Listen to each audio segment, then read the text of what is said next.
Do you think you're a good person? Interesting. What if I told you that, according to some of the greatest philosophers in history, deep down, all of us are born a little bad? That cute baby crying in the crib, pure manifestation of primal selfishness. That innocent child, a potential tyrant in the making. Stay tuned, because Hobbes, Schopenhauer, and Psychoanalysis will show you a shocking truth about your original nature, one that you might not be prepared to face. Before you close the video thinking I'm a misanthrope who hates babies, let's clarify a few. When I speak of perversity, I'm not talking about babies plotting evil or conspiring against their parents during nap time. Psychoanalysis, especially in the Winnicottian tradition, uses the term perverse quite differently from common sense. It's not intentional malice. It's a primitive, original state where we exist as pure impulse, pure need. It's the most fundamental selfishness possible, not by choice, but by existential condition. Psychoanalysis reveals something disturbing. We are born incapable of considering others as being separate from ourselves. The baby doesn't love the mother in a mature sense. It experiences her as an extension of itself. Melanie Klein called this the schizo-paranoid position, a state where the world is divided between what serves me and what threatens me. Observe a newborn in its desperation when it feels hungry. That deafening cry, that face contorted in anguish, is not just a polite request. It's a categorical imperative of survival. I exist and need to be attended to now. It's the primordial cry of someone who knows no waiting, who cannot conceive of the needs of others. And more, the baby who bites the breast that feeds it when feeling frustrated. That painful bite is not gratitude. It's pure drive, the impulse to dominate what gives it pleasure. Lacan would speak of the jouissance that exists in this primitive relationship, where the other is merely an object, never a subject. Or think about the 8-month-old baby who smiles openly at its mother but screams in terror when a stranger approaches. What is this if not original narcissism in action? I recognize only what is an extension of myself. Everything else is a threat. Freud wasn't far off when he spoke of primary narcissism. We are all, initially, trapped in this bubble where we are the absolute center of the universe. And most fascinating, behind this original perversity, this absolute egocentrism, what do we find? Fear.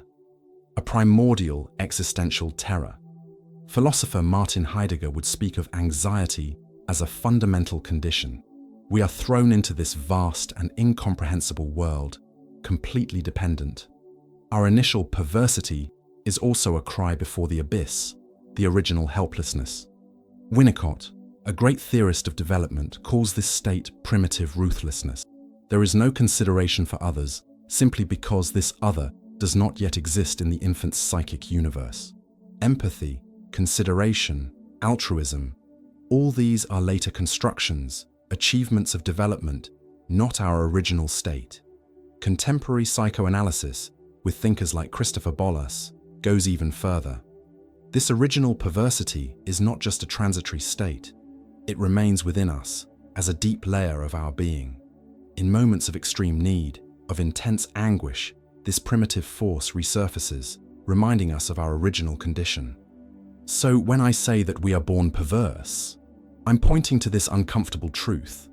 Our original condition is not one of innate goodness or natural altruism. It is of pure self-centered impulse, absolute need, and radical inability to consider the other as truly separate from us. Our ethical humanity is a construction, not an original given. And now, the disturbing question. If this is our original condition, how do we explain the emergence of morality, empathy, civilization? This is where philosophers enter the scene, with their bold theories about how we tame, or not, this original perversity. But before that, subscribe to the channel. Because just as consciousness emerges from primordial chaos, knowledge only flourishes when cultivated. Each subscription is a seed of critical thinking planted in a world that so needs depth. If psychoanalysis makes us uncomfortable with this vision of the perverse baby, imagine that some of the greatest philosophers in Western history had already suspected this original human condition centuries ago. Let's delve into the minds of these thinkers who dared to look into the abyss of our nature without romanticizing. Thomas Hobbes, an English philosopher of the 17th century, had no illusions about our natural goodness. In his Leviathan masterpiece of 1651, he launches one of the most disturbing phrases of political philosophy. In the state of nature, without social control, human life would be solitary, poor, nasty, brutish, and short.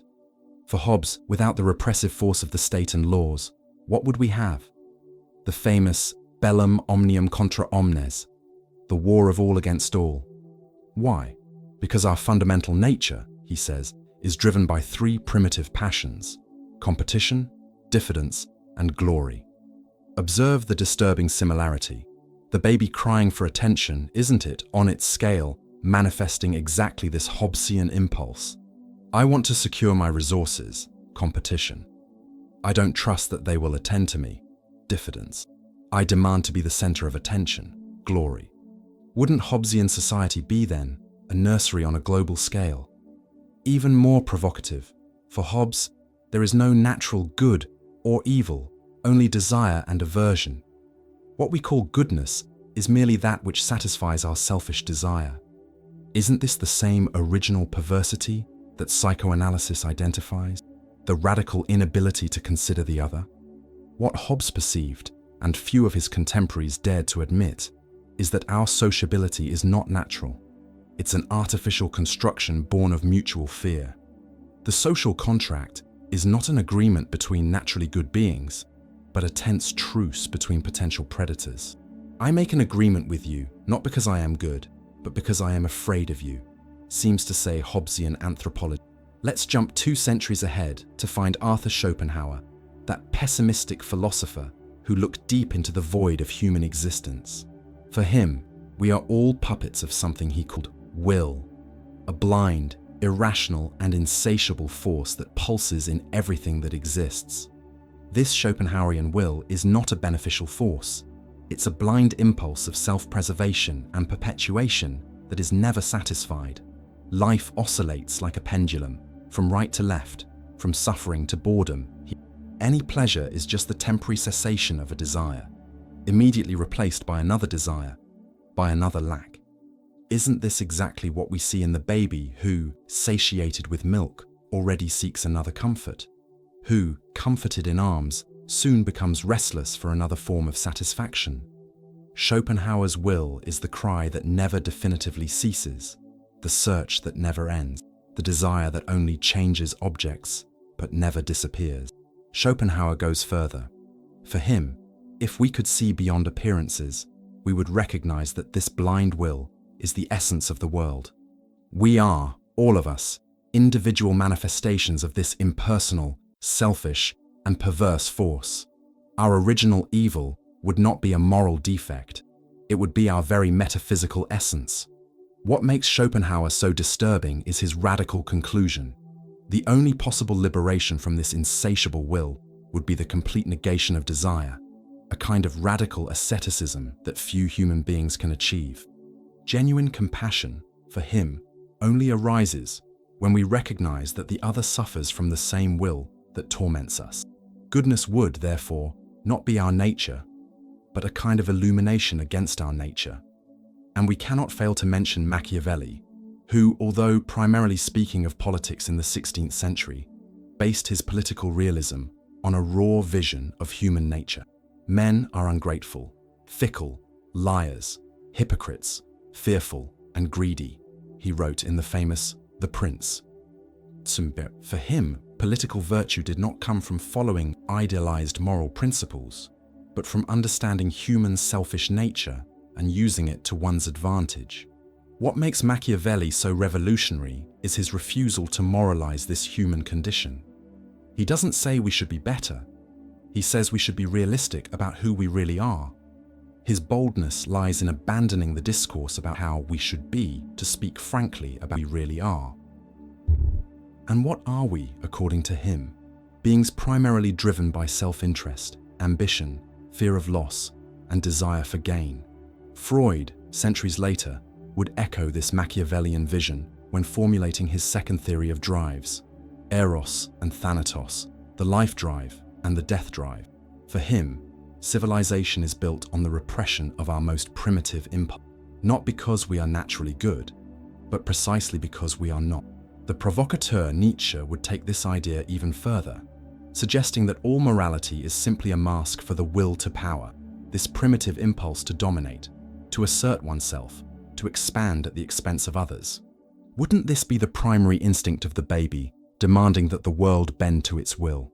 Nietzsche, with his genealogy of morals, shows us how values we consider elevated, such as altruism and compassion, can actually be inverted expressions of resentment and impotence. The good would not be the naturally virtuous, but simply the one who had the power to define what goodness is in their own terms. What all these philosophers share is a disturbing intuition.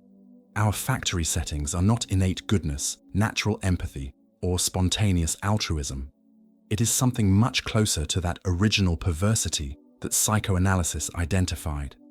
A radical selfishness, a blind impulse of self-assertion, an original inability to see the other as truly other. The great question they leave us with is, if we are born this way, how do we explain the existence of civilization, cooperation, morality? Is it all just a thin layer of varnish over our wild nature? Or is there something more to the human story, beyond this original seed of evil? To better understand how this perversity manifests when the veneer of civilization breaks, let's look at literature, that great laboratory of human possibilities.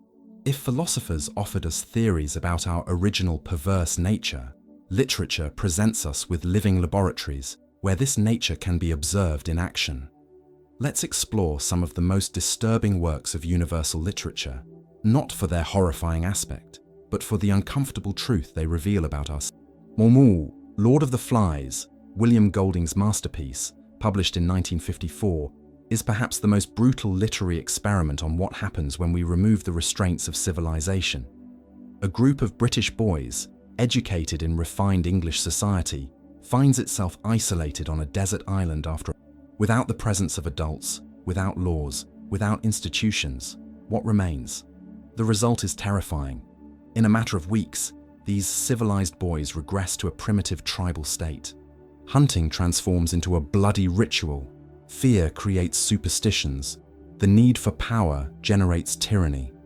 Jack, one of the boys, leads this regression to the state of original perversity, not because he is intrinsically evil, but by following impulses that Hobbes would immediately recognize: competition, diffidence, and pursuit of glory. Golding's insight is in showing that we don't need to teach cruelty to children. We just need to remove the barriers that civilization has built. The emblematic scene in which the boys, painted like primitive warriors, hunt and kill one of their companions in tribal frenzy confronts us with the Hobbesian hypothesis in its crudest form. Would children, away from the watchful eyes of society, be the original perverts that Freud, Klein, and Winnicott described? Piggy, the intellectual and sensible boy of the group, tries to keep alive the flame of reason and civilization. His violent death at the hands of his companions represents the symbolic triumph of perversity over civilizational containment. "What's the good of being sensible?" asks Piggy before dying, a question that echoes the fundamental doubt about the value of civilization against the brute force of primitive impulses. Changing the scenario, but not the theme, Frankenstein, Mary Shelley's Gothic classic published in 1818, offers us another perspective on perversity. The creature created by Victor Frankenstein is not born evil. It is born innocent, like a blank slate. "I was benevolent and good. Misery made me a fiend," declares the monster in one of the most moving passages of the book. What transforms this potentially good creature into a vengeful and destructive being? Precisely the absence of what Winnicott would call holding, the welcoming, the care, the recognition. Abandoned by its creator, rejected by every human it meets due to its grotesque appearance, the monster learns to hate. Its trajectory is the antithesis of the Rousseauian thesis. It is not born good to be corrupted by society. It is born perverse, with potential for goodness. But this potential is crushed by rejection. War, the scene in which the monster observes, hidden, a peasant family, and learns about love and virtue through them, only to be violently rejected when it tries to approach, is heartbreaking. It is the tragic recognition that our capacity for empathy, for goodness, depends on having received empathy and goodness. The monster's destructive perversity is not its original nature. It is its desperate response to non-welcoming. War. Frankenstein confronts us with a disturbing truth. Human evil is not simply our original condition. It is an almost inevitable response to helpless rejection, lack of recognition. The monster becomes the dark mirror of the humanity that rejects it, echoing Nietzsche's warning. Whoever fights monsters should see to it that in the process he does not become a monster. Jumping to more recent literature, The Possessed, or Demons, by Fyodor Dostoevsky, explores how original perversity can be channeled into destructive ideologies when nihilism replaces traditional moral restraints. The character Stavrogin, with his absolute moral indifference, represents that state beyond good and evil, where the original perverse reigns without restraint. And what about Joseph Conrad's Heart of Darkness? Kurtz, the character who moves away from civilization and gives himself over to primitive impulses in the African jungle, pronounces before dying those famous words, "The horror, the horror." Perhaps the final recognition of that perversity that we all carry and that civilization only disguises, never completely eliminates. Die. But perhaps the most radical perspective on this human condition comes from existentialism, particularly from Albert Camus. In The Myth of Sisyphus and The Stranger, Camus explores the absurd condition of the human being. We are born perverse, in an indifferent world, confronted with the certainty of death and the inherent lack of meaning. What to do with this condition? For Camus, the only authentic answer is rebellion, not against social or moral rules, but against the absurd condition itself. A rebellion that does not deny the original perversity, nor tries to mask it with illusions of innate goodness, but lucidly accepts our condition, and even so, chooses to create values, chooses to act as if life had meaning. Sisyphus, condemned by the gods to eternally roll a stone up a mountain, only to see it fall again, transforms into an absurd hero the moment he accepts his fate but refuses to be crushed by it. One must imagine Sisyphus happy, says Camus, in one of the most radical statements of philosophical literature. What all this literature shows us is that our original perversity is not just an abstract psychological or philosophical condition. It is a living reality that manifests in terrible ways when the structures of containment collapse, when recognition and welcoming fail, when the absurdity of existence is confronted without illusions. But there is also a glimpse of hope in these dark works. In Lord of the Flies, Ralph, the democratically elected leader, resists to the end the savage regression. In Frankenstein, the monster is capable of appreciating beauty and yearning for love, even after all rejection. In Camus, lucidity in the face of the absurd can generate an ethic of revolt and solidarity.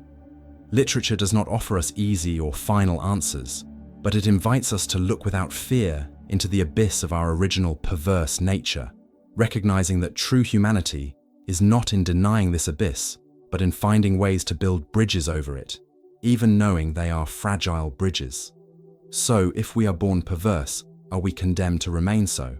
Or is there a possible path of transformation? So far, we've painted a dark picture of the human condition. Perverse babies, pessimistic philosophers, disturbing literature. But is this the final word on our nature?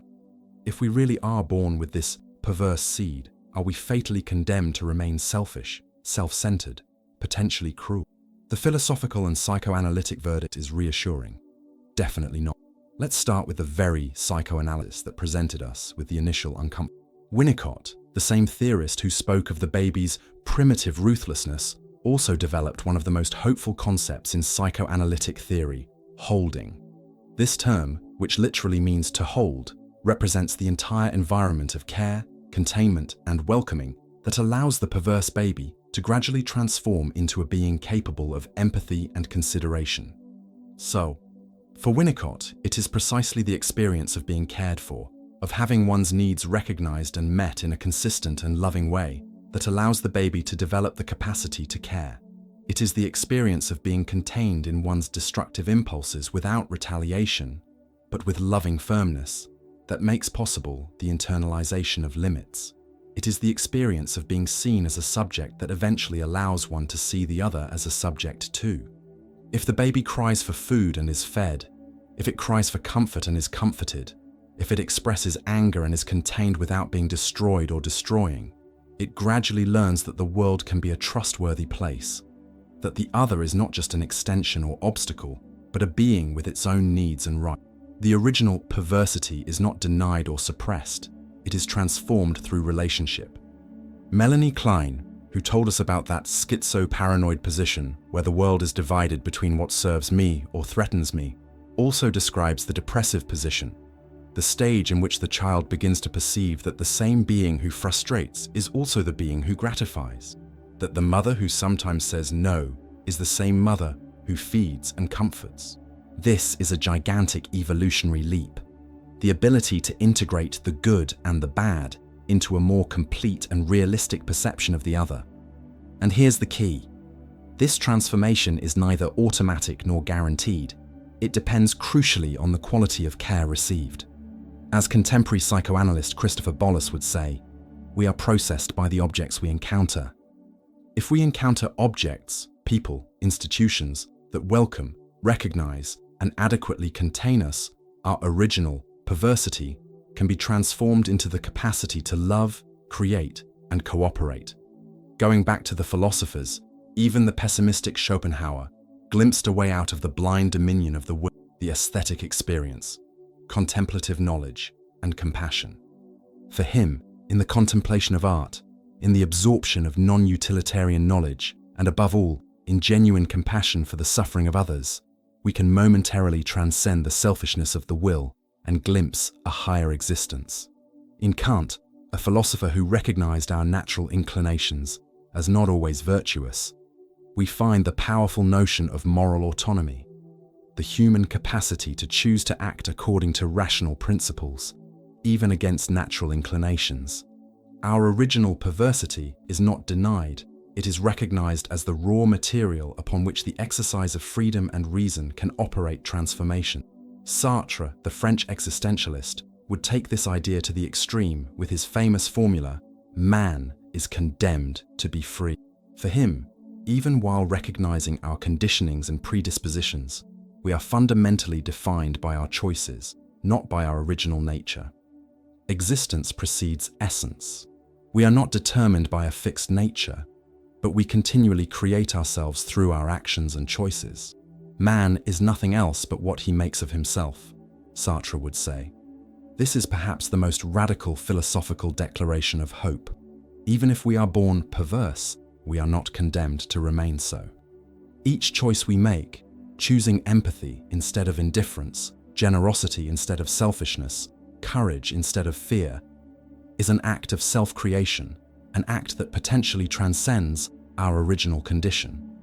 Even Hobbes, with all his grim view of human nature, did not see society as condemned to perpetual barbarism. For him, it was precisely the lucid recognition of our potentially destructive nature that made possible the construction of institutions that would contain and channel it. The Leviathan is not a monster that crushes us. It is a collective creation that protects us from ourselves. Perhaps the most interesting perspective comes from Spinoza, the Dutch philosopher who understood human affects neither as vices to be condemned nor as virtues to be celebrated, but simply as natural forces to be understood and done. For him, our original impulses are not intrinsically evil. They are simply expressions of our conatus, our fundamental effort to persist in existence. And here we arrive at a truly transformative view.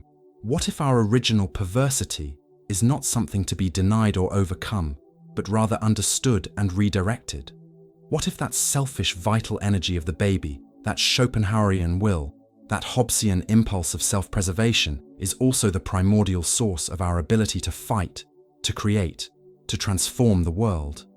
The psychoanalyst Winnicott had a fascinating notion, the use of the object. For him, The ability to creatively use the world only emerges after a stage in which we try to destroy the object in fantasy and discover that it survives our destructiveness. It is the perverse impulse that paradoxically opens the way for creativity and for the recognition of the other as independent from us.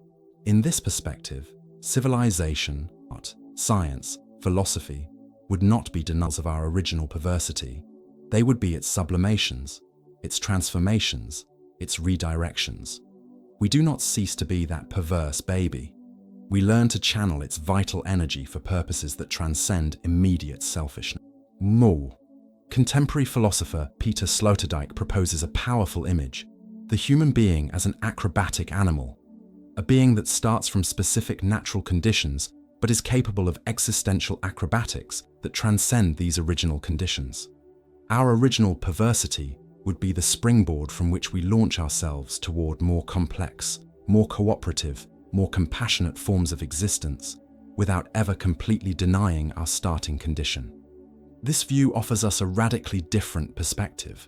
Perhaps the problem is not that we were born perverse, but that we naively believe we were born good, and we are shocked when our shadow inevitably manifests. By lucidly recognizing our original condition without romanticization or moral condemnation, we can work more effectively on its transformation. The shocking truth I promised at the beginning? Perhaps we are not angels at birth. Perhaps we come into the world with a spark of perversity, that absolute egocentrism, that initial inability to truly consider the other, that blind impulse of self-preservation and immediate satisfaction. But this original perversity is just the beginning of the story, not its final destiny. It is the raw material from which, through the care received, the choices made, the institutions built, we can create something extraordinary, an ethical, conscious humanity, capable of transcending, albeit never completely, its perverse origins. Recognizing our shadow is not condemning it or celebrating it. It is the first step to transforming it into something more luminous. As Jung would say, it is not by becoming better that we illuminate our darkness, but by becoming conscious of it. And you? Do you believe we are born evil, or that this original perversity is just a part of our complex nature? Do you think our starting condition determines our destiny, or that we have the power to radically transform it through relationships, culture, choices? Which of the philosophical perspectives we explored resonates most with your own experience of being human? Do you feel closer to Schopenhauer's pessimism, Hobbes's realism, Sartre's radical freedom, or the gradual transformation proposed by psychoanalysis? Leave your opinion down below. I really want to know what you think and which philosophers or books have impacted you on this fascinating topic of human nature. And if you enjoyed this philosophical journey through the human shadow, don't forget to subscribe to the channel for more content that challenges common sense and explores the great questions of existence. Activate the bell to be notified when we release new videos exploring the abysses and heights of human thought. Share with friends who also enjoy deep philosophy and accessible language. Each subscription helps us continue producing content that makes you think.